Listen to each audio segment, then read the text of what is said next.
Hello everyone, once again welcome back to Priyanka career hub for UGC NET exam preparation. कैसे हैं आप सब? मैं I hope you all are doing great. Friends, आज हम discuss करने वाले यूजीसी नेट पेपर 1 के 2024 के important MCQ question with explanation हम इस वीडियो में डिस्कस करेंगे। फ्रेंड्स, हम जो है 25 इंपॉर्टेंट एमसीक्यू क्वेश्चन डिस्कस करेंगे। ऑल 10 यूनिट्स के इंपॉर्टेंट एमसीक्यू क्वेश्चन है।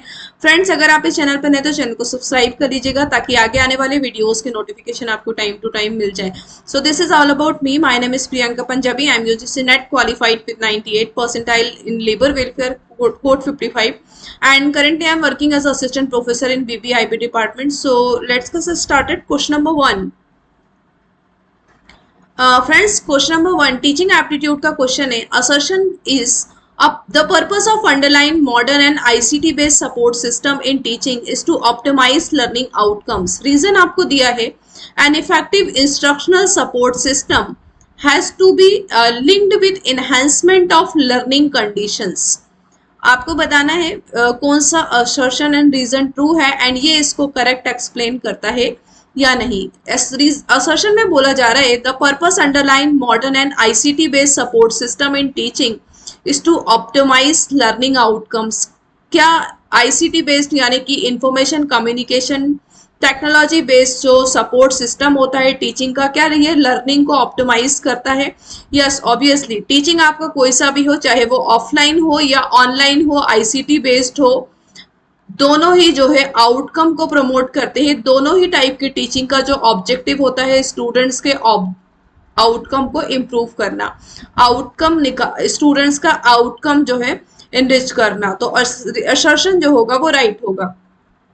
An effective instructional support system has to be linked with enhancement of learning condition. Reason में बोला जा रहा है कि जो इंस्ट्रक्शन सपोर्ट सिस्टम होता है टीचिंग का, क्या वो लर्निंग कंडीशन के साथ में लिंक्ड होता है? यस, लर्निंग कंडीशन के साथ में इसीलिए लिंक्ड होता है क्योंकि डिफरेंट टाइप की लर्निंग कंडीशन में हम डिफरेंट टाइप के इंस्ट्रक्शनल सपोर्ट सिस्टम की यूज करते हैं। कभी हम ऑनलाइन टीचिंग मेथड का यूज करते हैं, कभी हम डेमोन्स्ट्रेशन का यूज करते हैं, कभी हम ऑफलाइन का यूज करते हैं। तो ये रीजन भी जो है वो राइट होगा and both A R correct and R is the correct explanation of A. So option number first is correct. Question number 2. The following is a list of some basic teaching competency identified through various research on teaching. Which among them fall in the domain of behavioral competency? Option number A, self-efficacy. Option number B, planning. Option number C, locus of control. Option number D, communicating. Option number E is flexibility. Friends, question में आपसे पूछा जा रहा है कि कौन सी teaching की competency है जो ये आइडेंटिफाई करती है कि बिहेवियरल कॉम्पिटेंसी को फॉल करती है। यानी कि फ्रेंड्स, यहाँ पे स्टूडेंट्स इस टाइप के क्वेश्चन में बहुत मिस्टेक करते हैं। जब आपने देखा बिहेवियर तो फट से लगा दिया बिहेवियर के ऑप्शन। देखो, आप यहाँ पे बोला जा रहा है फॉल इन, मतलब कि हमको बिहेवियर कॉम्पिटेंसी को छोड़ के आंसर बताना है। तो सेल्फ इफिकेसी आपका नहीं होगा क्योंकि self efficacy is related to the behaviour competency. Fall means जो नहीं है। प्लानिंग आपका हो जाएगा, बी इज करेक्ट। प्लानिंग जो है बिहेवियर से रिलेटेड नहीं है। लोकस ऑफ कंट्रोल, टीचर खुद को कंट्रोल कर रहा है यानी कि टीचिंग से रिलेटेड, तो that is called as a locus of control जो है वो नहीं होगा। सी रॉन्ग। कम्युनिकेशन जो होगा वो होगा क्योंकि वो बिहेवियर से रिलेटेड नहीं है, कंट्रोल बिहेवियर से रिलेटेड है। Flexibility is also related with the behaviour. तो आंसर हो जाएगा B and D. Option number 4 is correct. Next question number 3. Face to face आपको दिया गया है मेथड्स ऑफ टीचिंग। लिस्ट 1 में दिया गया है मेथड्स ऑफ टीचिंग, लिस्ट 2 में techniques for increasing effectiveness. Face to face instruction method, option number B is open and distance learning method, individual method of teaching, online method of teaching. Friends, face to face instructions method जो होता है it's reflective question coupled with discussion. Face to face instruction method में students के साथ में हम discussion कर सकते हैं, ये रिफ्लेक्टिव होता है। तो ए का हो जाएगा आपका 4। अब आप देखो ए जो है सारे ऑप्शन में ओनली 3 में है, तो आपका आंसर आ गया, ए का जो है वो 4 होगा। इस टाइप के क्वेश्चन में एलिमिनेशन मेथड का यूज करो। अगर आपको मैच द पेयर्स में एक का आंसर आ गया तो बाकी सब आराम से आ जाते हैं। Then open and distance learning methods. Friend, open and distance learning method जो होती है इसमें हम मॉड्यूलर इंस्ट्रक्शनल मटेरियल्स का यूज करते हैं। Individual method of teaching. Individual method of teaching is a program instructional package. Program instructional package means for example आपने कोई ऑनलाइन कोर्स लिया, वहां पे आपको टीचिंग के लिए 10 लेक्चर्स प्रोवाइड किए गए, lecture 1, lecture 2, lecture 3 and research जो टॉपिक है आपका उसके लिए आपको 5 लेक्चर मिले। तो इस टाइप से आपके पेपर 1 की सारी यूनिट सीक्वेंस में है, प्रोग्राम है, तो इस टाइप के इंस्ट्रक्शंस को हम प्रोग्राम पैकेज कहते हैं, यानी कि ये प्रोग्राम आपका इंस्ट्रक्शंस वे में है। Individual method of teaching is a program instruction package. Obviously D का हमको पता है ऑनलाइन मेथड ऑफ टीचिंग, तो ऑनलाइन मेथड ऑफ टीचिंग का हो जाएगा using Swayam and MOOC means massive open online courses. ये आपकी ऑनलाइन मेथड है। तो face to face is a reflective discussion, open and distance modular instructional material, individual is a program instructional package, online is a मूक।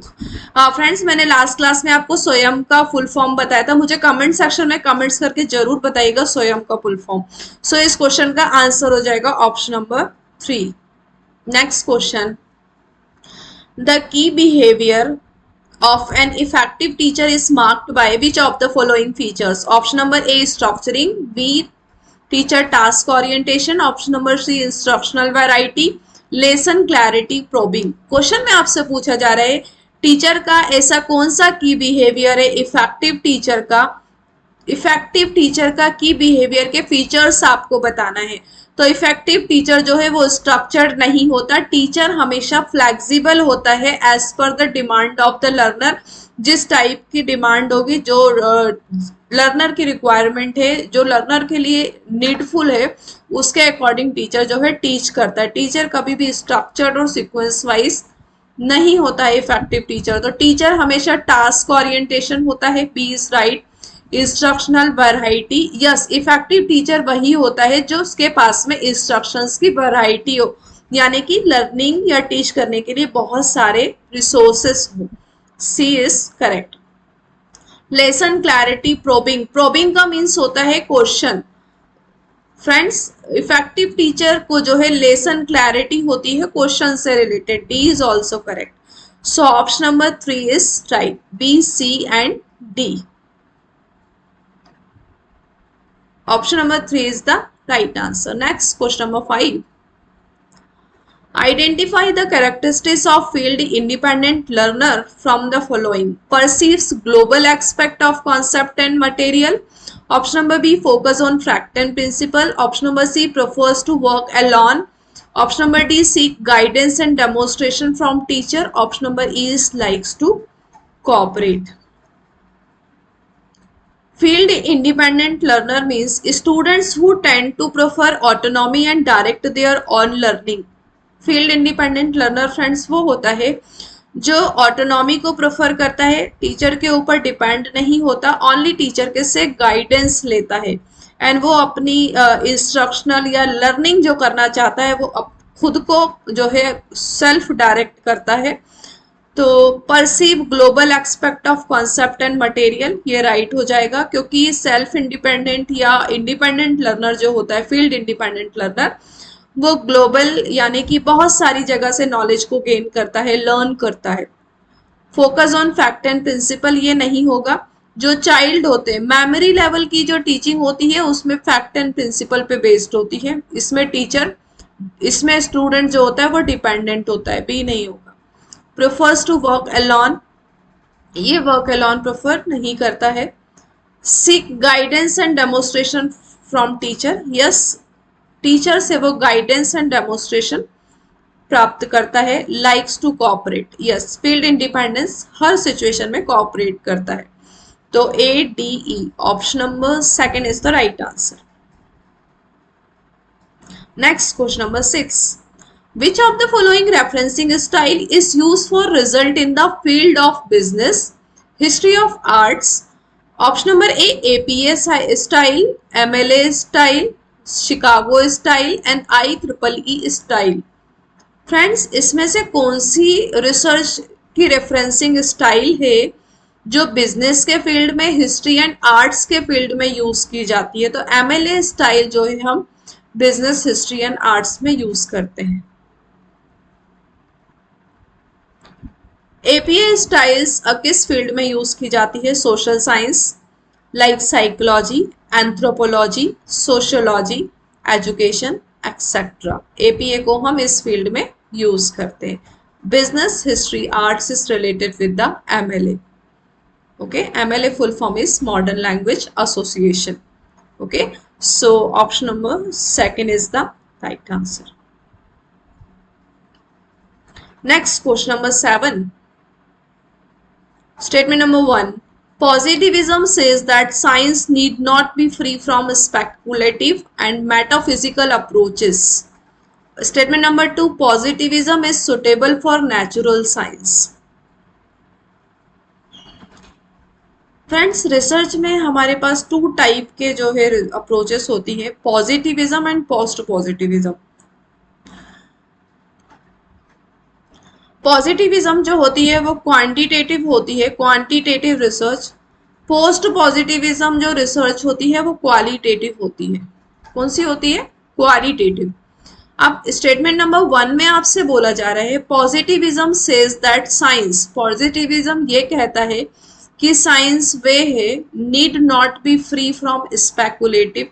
Speculative का means होता है assumptions और ideas and metaphysical approaches. तो ये हमारा रॉन्ग हो जाएगा, क्योंकि यहाँ पे अगर आपका होता पोस्ट पॉजिटिविज्म तब ये जो आंसर है वो राइट होता, बट पॉजिटिविज्म जो होता है need not to be free, ये फ्री नहीं है स्पेकुलेटिव से, तो ये जो होगा वो रॉन्ग हो जाएगा।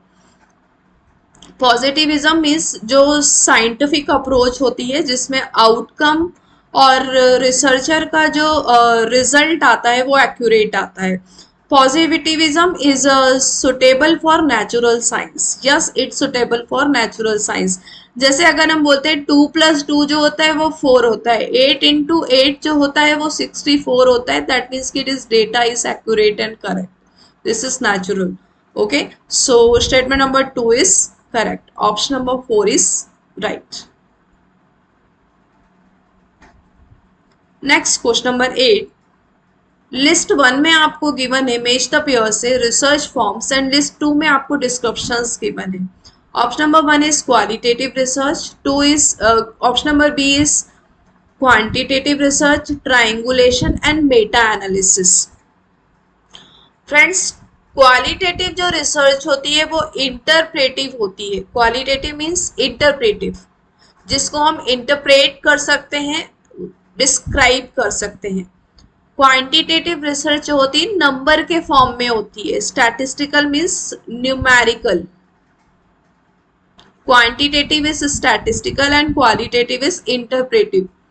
ट्राइंगुलेशन, फ्रेंड्स, ये जो ट्राइंगुलेशन होती है convergence based on findings multiple method. Convergence means जिसको हम, ट्राइंगुलेशन मीन्स जिसको हम कन्वर्ट कर सकते हैं उस टाइप की फाइंडिंग जिनको हम मल्टीपल मेथड यानी कि बहुत सारी मेथड्स के थ्रू कन्वर्ट कर सकते हैं, दैट इज ट्राइंगुलेशन।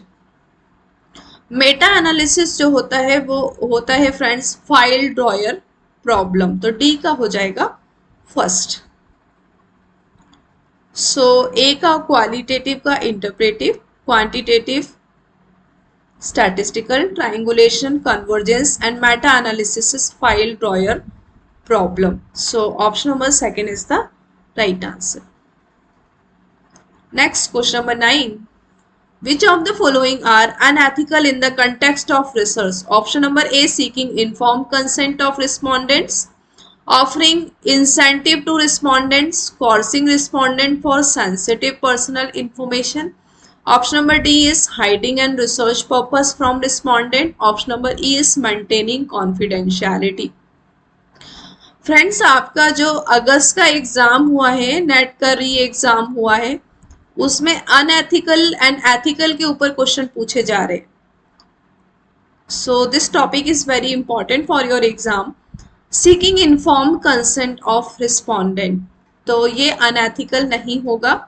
अगर आप रिस्पोंडेंट को इन्फॉर्म करने के लिए कंसर्न है या आपका जो रिस्पोंडेंट है उसको इन्फॉर्म करना चाहते हैं तो ये आपका ऑप्शन एथिकल होगा, ये इलीगल नहीं है. ऑफरिंग इंसेंटिव टू रिस्पोंडेंट, अगर आप अपने रिस्पोंडेंट को कुछ मनी दे रहे हो, कुछ इंसेंटिव प्रोवाइड कर रहे हो तो ये अनएथिकल की कैटेगरी में आएगा. B is right. Coercing respondent for sensitive personal information, या कॉर्सिंग रिस्पोंडेंट मीन्स आप अपने रिस्पोंडेंट को डरा धमका के सेंसिटिव पर्सनल इंफॉर्मेशन ले रहे हो तो ये भी अनएथिकल है. Hiding the research purpose from respondent, आप अपने जो रिस्पोंडेंट है उससे रिसर्च का पर्पस हाइड कर रहे हो यानी कि छुपा रहे हो, ये भी एक रिसर्च अपराध है, अनएथिकल है. अगर आप कॉन्फिडेंशियलिटी मेंटेन कर रहे हो तो इट इज एथिकल. तो आपका आंसर हो जाएगा option number 2, B C D is the right answer. Question number 9 का right answer is second. Next question number 10. In participants' observation, the researcher has to act as a option number 1 professional stranger, option number 2 professional organizer, option number 3 professional publicist, and option number 4 is cultural agent. Participants' observation, researcher has to act as an, participants का अगर observation कर रहा है researcher तो researcher कैसे act करता है? As a professional organiser. Option number 2 जो है वो राइट होगा. क्वेश्चन नंबर 10 का option number second is right. Next question number 11. From the list given below identify the psychological barriers to communication. Option number A noise, B is invisibility, C is prejudice, D is disinterest and E is inattention. Friends, first of all, barrier means misunderstanding between the sender and receiver. अगर कोई sender receiver को कोई message communicate कर रहा है तो उसके तक वो मैसेज नहीं पहुंच पाता है, कोई ट्रबल क्रिएट होता है, हर्डल्स क्रिएट हो रहा है या फिर कुछ बैरियर, कुछ नॉइस क्रिएट हो रही है, उसको हम कम्युनिकेशन में बैरियर यानी कि बाधा बोलते हैं. अब बात करते हैं साइकोलॉजिकल की. तो साइकोलॉजिकल कम्युनिकेशन आपके माइंड से रिलेटेड होता है, मेंटल माइंड से रिलेटेड होता है psychological communication, your intelligence and your minds. Friends, option number ए जो होगा साइकोलॉजिकल बैरियर के लिए करेक्ट नहीं है, क्योंकि नॉइस बैरियर तो होता है बट क्वेश्चन में आपको साइकोलॉजिकल बैरियर बताना है. इनविजिबिलिटी, साइकोलॉजिकल बैरियर में इनविजिबिलिटी नहीं होगा, it's not related with the invisibility. Prejudice यानी कि पहले से अनुमान लगाना, अजम्पशन लगाना, अपने पॉइंट्स ऑफ व्यू रिप्रेजेंट करना, पहले से ही किसी चीज के बारे में अनुमान लगाना, प्रीजडिस यानी ये होगा साइकोलॉजिकल बैरियर. डिसइंटरेस्ट यानी कि आपको कोई इंटरेस्ट ही नहीं है, psychological. Inattention, inattentiveness is also a psychological barrier. So option number 3 is correct. Prejudice, disinterest and inattention. Option number 3 is the right answer. Next question number 12. Which of the following is an exclusive example of non-verbal cue that includes the pitch, rate, volume and use of pauses? Option number A linear model of communication. Option number 2 interactional model. Option number 3 non verbal cues. Option number 4 is paralanguage. Friends, ये जो non verbal communication होता है ये आपका silent communication होता है जिसमें हम वर्ड्स का यूज नहीं करते. तो ये जो होता है पिच मतलब हृदम. पैरा लैंग्वेज ये पिच, रेट और वॉल्यूम रिलेटेड होते हैं. पैरा लैंग्वेज साउंड से रिलेटेड होते हैं बट इसमें साउंड नहीं होता है, बट साउंड में किस टाइप की स्पीड होती है, पिच. जैसे रेट, साउंड का क्या रेट है. Volume, high volume, low volume. Pauses, जैसे मैंने ये रीड किया लीनियर मॉडल ऑफ कम्युनिकेशन यानी कि लीनियर के बाद मैंने एक पॉज दे दिया, ये पैरा लैंग्वेज है. पिच रिदम, यानी कि मैं जो आपको बोल रही हूं उसको बोलने की गति, उसे हम पिच बोलेंगे। लो पिच, हाई पिच, तो ये होती है आपकी पैरल लैंग्वेज। तो paralanguage is related to the sound. Okay, so but it's not verbal communication, it is a non verbal communication. इसमें म्यूजिक नहीं होगा, only music related content added है। Option number 4 is right. Next question number 13, may I hope you all are enjoying the session. अगर आपको ये video अच्छा लगता है तो फ्रेंड्स के साथ में ज़्यादा से ज़्यादा शेयर कर दीजिएगा, क्योंकि आपकी एक लाइक, शेयर एंड सब्सक्राइब से मुझे मोटिवेशन मिलता है। Statement number 1, communication is the process of transmitting a message from a source to an audience via a channel. Statement number 2, to establish commonness between the source and the audience is effective for success of communication. True and false बताना है आपको।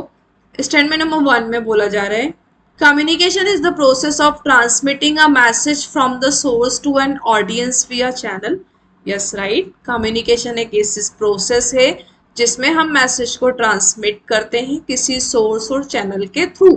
तो that's why statement number 1 is correct. मैंने आपको एक बर्लो का model कराया था, तो मेरे वीडियो जो देखते हैं उनको, बच्चों को बहुत अच्छे से पता होगा।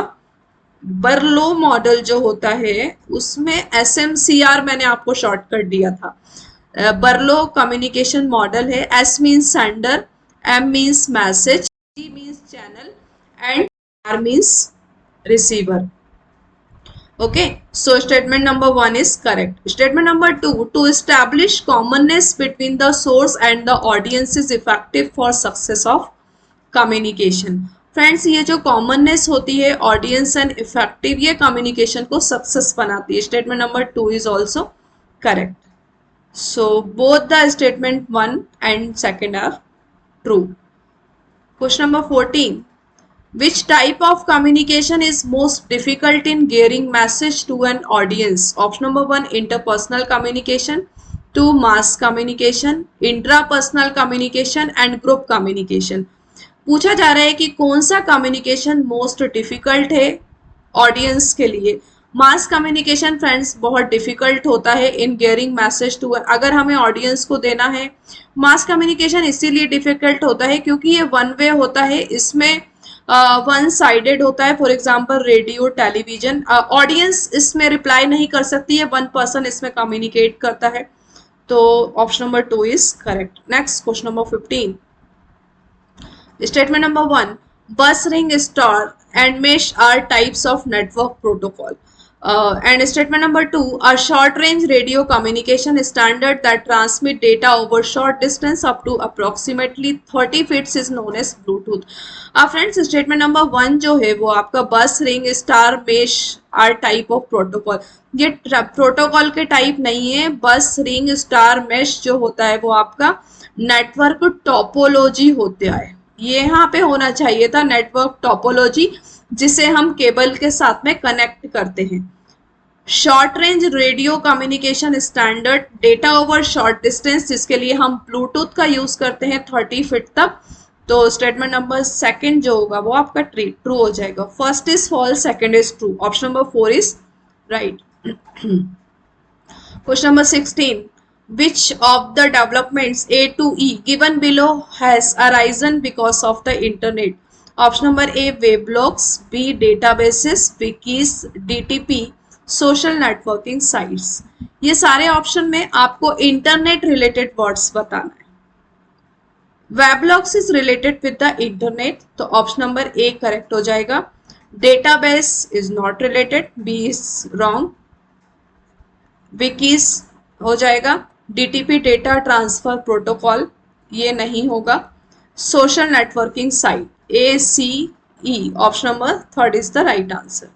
Next question number 17, which of the following acronyms matches correctly with their full form? कौन सा जो है फुल फॉर्म मैच नहीं करता है? एक्रोनिम बताना है, यानी कि कौन सा अपोजिट है जो मैच नहीं करता। हाइपरटेक्स्ट ट्रांसफर प्रोटोकॉल, ये राइट है। Then FTP file transfer protocol is right. SMTP simple mail transfer protocol and ISP का फुल फॉर्म होता है इंटरनेट सर्विस प्रोवाइडर, P की जगह होना चाहिए था प्रोवाइडर, तो ऑप्शन 4 जो होगा वो हमारा राइट आंसर होगा, क्योंकि ISP full form is wrong. Next question number 18. Which of the following peripheral devices are considered as only input device? इनमें से कौन सी peripheral device consider कर सकते हैं हम input device? Microphone, projector, joystick, scanner and track ball. Friends, ये जो projector है ये आउटपुट डिवाइस है. Projector and monitor are output device. Microphone input device है, joystick, scanner and track ball. ACDE option number 1 जो है वो right answer. Projector is output device. So question number 18 का right answer option number 1. Question number 19. Which of the following argument is an example of the fallacy of Vyaptasiddha according to Nyaya Classical Indian School of Logic? Option number 1. Sound is quality because it is invisible. Option number 2. Sound is eternal because it is audible. Option number 3. Fire is cold because it is substances. Option number 4 is where there is fire there is smoke. Friends, व्याप्त सिद्धि का means है जो चीज उपलब्ध है according to the न्याय philosophy.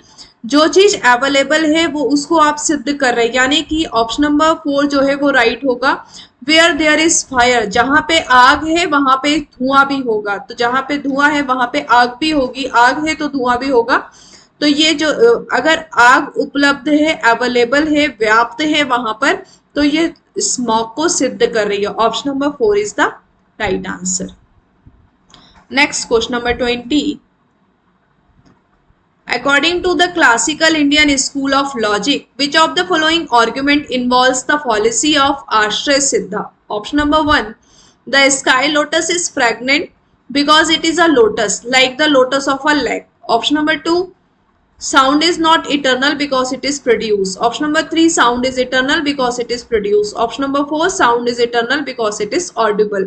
आपको आश्रय सिद्ध बताना है, मीन्स जो चीज एक दूसरे के ऊपर आश्रय से उसके ऊपर डिपेंड होके उसको हम सिद्ध कर रहे हैं, मीन्स आश्रय सिद्ध है. ए में बोला जा रहा है स्काई लोटस इज फ्रैग्नेंट. जो स्काई लोटस होता है वो फ्रैग्नेंट होता है बिकॉज इट इज लोटस, क्योंकि वो एक लोटस है यानी कि फूल है. Like the lotus of a lake, यानी कि फ्रैग्नेंट लोटस से रिलेटेड है, लोटस लैक से रिलेटेड है. ये सभी एक दूसरे के आश्रय यानी कि डिपेंड होकर एक दूसरे को सिद्ध कर रहे हैं. Option number 1 is correct. Next question number 21.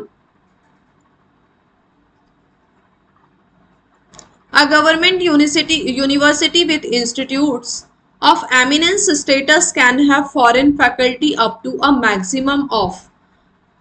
Option number 1, 20% of faculty strength. Option number 2, 25% of faculty strength, 30% of total faculty strength and 35% of total faculty strength.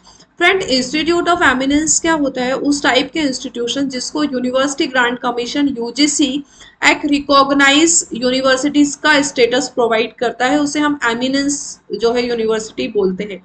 तो एमिनेंस यूनिवर्सिटी में हम फॉरेन फैकल्टी यानी कि आउटसाइड कंट्री से 25% total faculty को जो है strength fill कर सकते हैं. Option number 2 is right answer. Arpit course, option number question number 22. Arpit course as online refresher course are offered on SWAYAM platform by. Option number 1, UGC HRDC only, PNNN MTT centers only, national coordinators of SWAYAM, national resource center in different discipline. Friends, ये जो अर्पित courses हैं ये teachers के लिए होते हैं, faculties के लिए होते हैं, टीचिंग फैकल्टी और नॉन टीचिंग फैकल्टी. ये जो है refresher program in teaching, refresher program in teaching के लिए है. रिफ्रेशर प्रोग्राम होते हैं टीचर्स के लिए जो स्वयं प्लेटफॉर्म के थ्रू नेशनल रिसोर्स सेंटर जो कि डिफरेंट डिसिप्लिन में इसके कोर्सेस अवेलेबल होते हैं. बट ये लर्नर के लिए नहीं है, टीचर्स के लिए ये कोर्सेस अवेलेबल है. ऑप्शन नंबर 4, सॉरी फ्रेंड्स, ये लर्नर के लिए भी हो सकते हैं क्यों ये लर्नर के लिए भी है क्योंकि इसमें टीचिंग एंड नॉन टीचिंग दोनों ही इंक्लूडेड है। ओके, तो option number 4 is right. Question number 23, statement number 1, MDG millennium development goal was set to achieve by 2023। ये एनटीए का बहुत फेवरेट क्वेश्चन है। Millennium development goal set to achieve by 2030, no, millennium development goal को achieve करना था हमें 2015 में। Millennium development आपका आया था 2000 में एंड 2015 तक इसके टोटल 8 गोल को अचीव करना था। Statement number 1 is wrong. Sustainable development goal was set to be achieved by 2015. Sustainable development goal आपका 2015 में आया था एंड इसके गोल को अचीव करना था 2030 तक। टोटल इसमें जो है 17 गोल है। Statement number 2 is also correct. Both statement number 1 and 2 are false. Option number 2 is right. Next, question number 24. The price of an umbrella decreased by 20%. As a result of which of the sale increased by 40%, what will be the net effect on the total revenue of the shop? Option number 1, total 12% decreases. Option number 2, 15% increases. Option number 3, 20% decreases. And option number 4 is 12% increases. Friends, इस type के जो question आते हैं यहाँ पे आपको क्या करना है, x plus y प्लस ये फॉर्मूला का यूज करना है। अगर डिक्रीज हो रहा है तो माइनस एंड इंक्रीज हो रहा है तो प्लस। तो अम्ब्रेला कितना डिक्रीज हो रहा है तो हम यहाँ पे कर देंगे minus 20% plus the sale which increased, sale कितनी इंक्रीज हो रही है 40%, व्हाट विल बी। अब x और y x जो है वो माइनस में है तो यहाँ पे माइनस आ जाएगा एंड 100। तो इसका जो आंसर निकल के आएगा वो आएगा 12% और 12% इंक्रीजेस। तो ये आंसर हो जाएगा ऑप्शन नंबर 4। तो ये फॉर्मूला आप पुट कर लीजिएगा। सो इसका आंसर हो जाएगा 12% इंक्रीजेस। एक्स वाई अगर डिक्रीज हो रहा है तो माइनस एंड इंक्रीज हो रहा है तो प्लस। तो this is the formula of this type of question. Option number 4 is right. 12% increases, positive में आ रहा है मीन्स इंक्रीजेस, अगर नेगेटिव में आता तो हमारा आंसर हो जाता decreases. Next question number 25, last question, number series का क्वेश्चन है फ्रेंड्स। 13, 14, 23, 48, 97 एंड 178। फ्रेंड्स, अगर हम 13 में 1 का स्क्वायर ऐड करें तो आ जाएगा 40 एंड 23 में अगर हम 4 का स्क्वायर ऐड करते हैं, सॉरी 14 में अगर हम 2 का स्क्वायर ऐड करेंगे तो 18 आएगा। तो हमारा 9 ये सीरीज 23 आना चाहिए। तब हम ऑड वन आउट से करते हैं। 3 का स्क्वायर अगर इसमें ऐड करें 14 प्लस 9 23, तो यहाँ पे जो ऑड नंबर्स हैं उनके स्क्वायर ऐड करना है। 23 में अगर हम 5 का स्क्वायर ऐड करते हैं तो we will get a 48। After that 48 plus 7 का स्क्वायर 97, 97 प्लस 9 का स्क्वायर देन 178। अब हम 11 का स्क्वायर ऐड करेंगे तो 178 एंड 120, तो ये हो जाएगा आपका 299। तो ऑप्शन नंबर 4 इज करेक्ट। तो इस सीरीज में आपको ऐड करना है एंड ऑड नंबर्स के स्क्वायर ऐड करना है। तो सीरीज का सीक्वेंस ये है। मैं आई होप कि आपको ये वीडियो बहुत अच्छा पसंद आया होगा एंड आपको वीडियो इन्फॉर्मेटिव लगता है अपने फ्रेंड्स के साथ में ज़्यादा से ज़्यादा शेयर कीजिएगा। एंड फ्रेंड्स, अगर आपको कोई डाउट है, कोई क्वेरी है तो आप मुझे कमेंट सेक्शन में कमेंट्स करके बता सकते हैं। चैनल पे नए तो चैनल को सब्सक्राइब कर लीजिएगा एंड फ्रेंड्स, अगर आपने टेलीग्राम ग्रुप ज्वाइन नहीं किया तो टेलीग्राम ग्रुप ज्वाइन कर लीजिए। Thank you so much, have a nice